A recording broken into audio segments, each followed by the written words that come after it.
ઉપલેટા પંથકમાં ધોધમાર વરસાદ વરસી રહ્યો છે। તેલંગાણા ગામમાં સવારથી 2.5 ઇંચ વરસાદ વરસતા ખેડૂતોના પાક પર ખતરો છે। નવરાત્રિના 7મા નોરતાથી લઈને વિજયાદશમીની સવાર સુધીમાં કુલ 8 ઇંચ જેટલો વરસાદ નોંધાયો છે। વરસાદે ખેડૂતોના મગફળી, કપાસ, સોયાબીન, મગ, અડદ સહિતના પાકને પાણીમાં ગરકાવ કરી નાખ્યા છે, તો ખેડૂતોના મોઢે આવેલો કોળિયો પણ છીનવાઈ ગયો છે।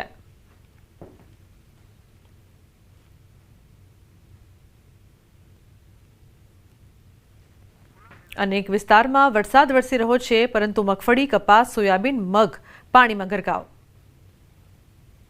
तो वरसाद वरसता खेडूतोना पाक पर खतरो तोड़ाई रह्यो छे। उल्लेखनीय है कि उपलेटा पंथक में धोधमार वरसाद वरसी रह्यो छे। तेलंगाणा गाम में सवारथी 2.5 इंच जेटलो वरसाद वरसी चूक्यो छे। धरतीपुत्रो हाल चिंतित छे, कारण के मगफड़ी, कपास, सोयाबीन, मग जेवा जे पाक छे ते पाणी में गरकाव थई गया छे। तो जूनागढ़ शहर में धोधमार वरसाद 6 कलाक में 2 इंच वरसाद। रस्ता पाणी ग्राम्य पंथक में पण वरसादी माहौल यथावत। माणावदर, वंथली, भेसाण, विसावदर, मेंदरडा, केशोद, मांगरोड, माड़िया सहितना ग्राम्य विस्तारों में अर्धाथी 2 इंच वरसाद वरस्यो छे।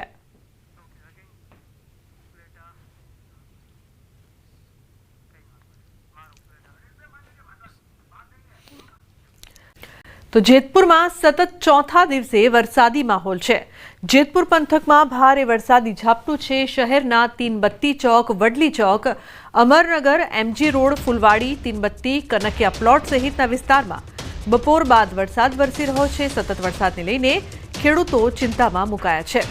तो सतत वरसादी माहौल में वातावरण में ठंडक प्रसरी है। उल्लेखनीय है कि वरसाद बाद अनेक विस्तारों पाणी। जेतपुर में सतत चौथा दिवसे वरसादी माहौल है, परंतु धरतीपुत्रो चिंता में है, कारण के सतत वरसाद वरसता तेमना पाकने नुकसाननी भीति पण सेवाई रही है।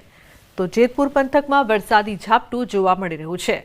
आ पाछोतरा वरसाद है कि जे पाकने नुकसान पण करी शके छे, तेना कारणे धरतीपुत्रो चिंतित है। सतत चौथा दिवसे वरसाद वरसी रह्यो छे।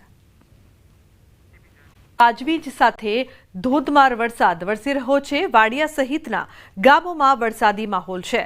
भारे वरसादना कारणे रस्ता पर पाणी वहेता थया छे।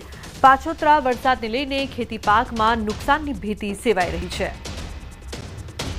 तो रस्ता पर पाणी वहेता थया छे। भारे वरसादना कारणे रस्ता पर पाणी ज पाणी जोवा मळी रह्युं छे। उल्लेखनीय छे कि खेडूतोने चिंता पण छे, कारण के पाछोतरा वरसादने लईने खेती पाकमां नुकसाननी भीति सेवाई रही छे।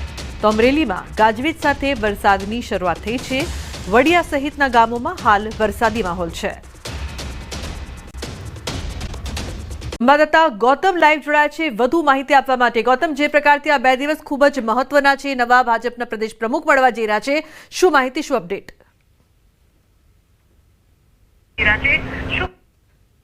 बिल्कुल प्रदेश प्रमुखना नाम अंतर्गतनी जे काउंटडाउन जे छे तेनी शरूआत थई चूकी छे। एटले के आवतीकालथी आ नोटिफिकेशन जे छे ते जाहेर कर देवामां आवशे। आवतीकाले चूंटणी जे छे ते योजावानी छे ने तेने लईने प्रदेश प्रमुख खाते पण प्रदेश कार्यालय खाते पण धमधमाट जे छे ते जोवा मळी रह्यो छे। महत्वनुं ए छे के भारतीय जनता पार्टीए प्रदेश प्रमुख अने राष्ट्रीय परिषदनी चूंटणी माटेनी प्रक्रियानी जाहेरात कर दीधी छे। जे अंतर्गतनी वात करीए तो फॉर्म स्वीकारवानी तारीख जे छे ते आवतीकाले योजावानी छे। 11 वाग्याथी 2 वाग्या सुधी प्रदेश कार्यालय कमलम खाते फॉर्मनी स्वीकारणी जे छे ते थवानी छे। त्यारबादनी वात करीए तो फॉर्म चकासणीनी प्रक्रिया पण आवतीकाले थवानी छे। એટલે કે 3 વાગ્યાથી સાંજે 4 વાગ્યા સુધી આ ફોર્મ ચકાસણીની કામગીરી જે છે તે યોજાવાની છે। ને એ અંતર્ગતની વાત કરીએ તો ફોર્મ પરત ખેંચવાની જે વાત છે તે 5 વાગ્યાથી લઈને 6 વાગ્યા સુધીની જે છે તે રાખવામાં આવી છે। મહત્વનું છે કે મતદાનની પ્રક્રિયા જે છે તે 4 તારીખને શનિવારે જે છે તે પ્રદેશ કાર્યાલય કમલમ ખાતે યોજાવાની છે અને મતગણતરી જે છે તે 4 તારીખે થવાની છે। એટલે કે આગામી 2 દિવસની અંદર ભારતીય जनता पार्टी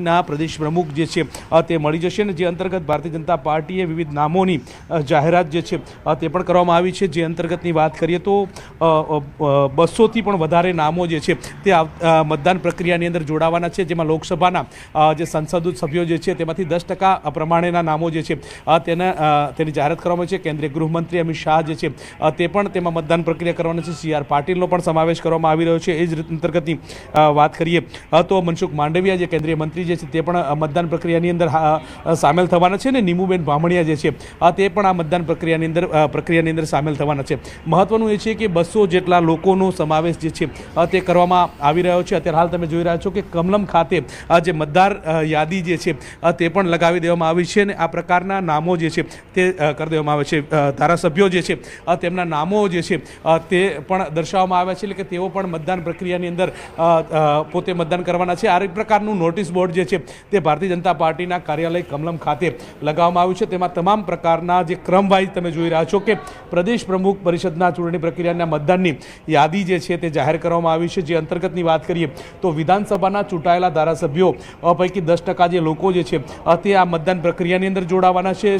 પ્રદેશ પરિષદના પ્રતિનિધિ તરીકે પણ વિવિધ નામો જે છે તેનો પણ સમાવેશ કરવામાં આવ્યો છે. મહત્વનું એ છે કે પ્રદેશ પ્રમુખ કોણ તે અંતર્ગત સૌ કોઈની નજર જે છે તે મંડરાયેલી છે. ત્યારે તે અંતર્ગતની વાત કરીએ તો અત્યાર સુધીમાં સૌરાષ્ટ્રને પ્રભુત્વ મળતું આવ્યું છે, એટલે કે સૌરાષ્ટ્રની અંદરથી 6 જેટલા પ્રદેશ પ્રમુખો ભારતીય જનતા પાર્ટીને મળી ચૂક્યા છે. અને ત્યારબાદની વાત કરીએ તો ઉત્તર ગુજરાતમાં અત્યાર સુધી કોઈ એવો ચહેરો નથી કે જે પ્રદેશ પ્રમુખ બન્યું હોય.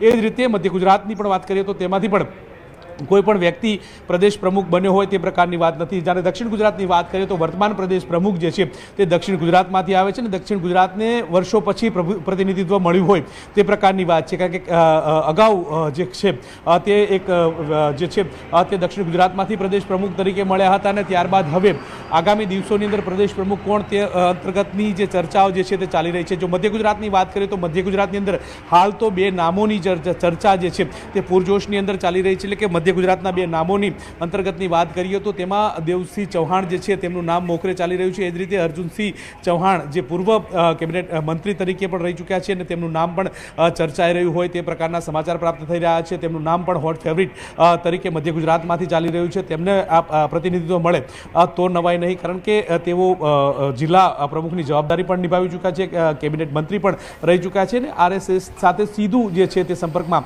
રહેતા હોય છે. એટલે તેમનું ચાન્સ લાગી શકે તો નવાઈ નહીં. તેમના નામની પણ ચર્ચા ચાલી રહી છે. એ જ રીતે વાત કરીએ તો ઉત્તર ગુજરાતની અંદર 3 નામોની ચર્ચા જે છે તે હાલ મોખરે ચાલી રહી છે. વર્તમાન ચેરમેન બનેલા બનાસ ડેરીના અને ગુજરાત વિધાનસભાના અધ્યક્ષ તરીકેનું જે સુકાન સંભાળી રહ્યા છે શંકર ચૌધરી, તેમના નામની પણ ચર્ચા ચાલી રહી છે. એટલે કે ભારતીય જનતા પાર્ટી તેમને પણ મેદાને ઉતારી શકે તો નવાઈ નથી. બનાસકાંઠાથી તેઓ આવે છે, એટલે કે ઉત્તર ગુજરાતનો મજબૂત ચહેરો જે છે અને OBC સમુદાયમાંથી આવે છે, તેમના નામની પણ ચર્ચા ચાલી રહી છે. એ જ અંતર્ગતની વાત કરીએ તો બીજું નામ જે છે તે જગદીશ વિશ્વકર્માનું નામ ચર્ચાઈ રહ્યું છે. તેઓ અમદાવાદ જે મહાનગરપાલિકા જે છે તેમના 6 વર્ષ દરમિયાનની ટર્મમાં. બિલકુલ, આભાર સમગ્ર માહિતી બદલ. તો સંભવિત નામોને લઈને પણ ચર્ચા છે. 2 દિવસમાં ખબર પડશે કે કોનું નામ છે કે જેના પર મોહર લાગે છે. અધ્યક્ષને લઈને મહત્વના સમાચાર. આવતીકાલે સવારે 11 થી 2 વચ્ચે ફોર્મ ભરી શકાશે. બપોરે 3 થી 4 વાગ્યા ફોર્મની ચકાસણી, 5 વાગ્યા સુધીમાં ફોર્મ પરત ખેંચી શકાશે.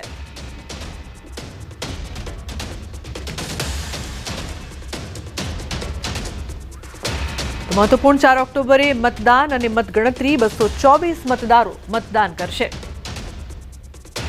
તો 2 દિવસમાં ગુજરાતને મળશે નવા પ્રદેશ પ્રમુખ. મહત્વપૂર્ણ સમાચાર. ગુજરાત ભાજપ અધ્યક્ષને લઈને મહત્વના સમાચાર સામે આવી રહ્યા છે. આવતીકાલે સવારે 11 થી 2 વચ્ચે ફોર્મ ભરી શકાશે.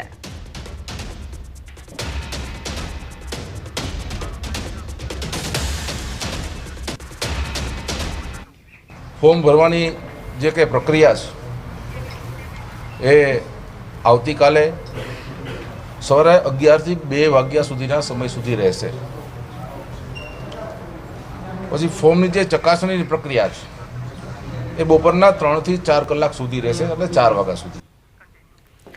4 ઓક્ટોબરે મતદાન અને મતગણતરી. 224 મતદારો મતદાન કરશે. સવારે 10 થી 11 વાગે મતદાન પ્રક્રિયા. 4 ઓક્ટોબરે 11 વાગ્યાથી મતગણતરી હાથ ધરાશે. 2 દિવસમાં ગુજરાતને મળશે નવા પ્રદેશ પ્રમુખ. બીજી તરફ કમલમમાં નવા પ્રમુખની ચૂંટણીની તૈયારીઓ.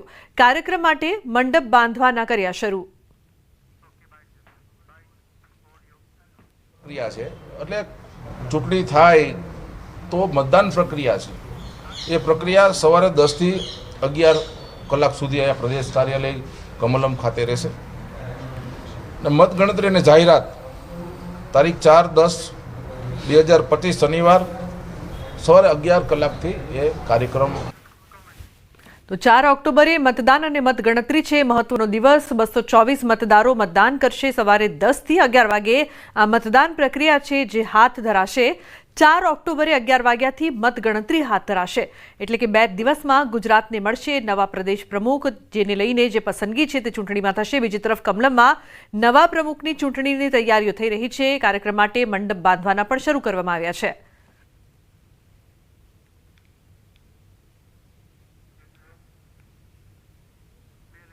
તો 224 મતદારો મતદાન કરશે. તમામ તૈયારીઓ છે તે કરવામાં આવી રહી છે. 2 દિવસની અંદર ગુજરાતને નવા પ્રદેશ પ્રમુખ મળવા જઈ રહ્યા છે.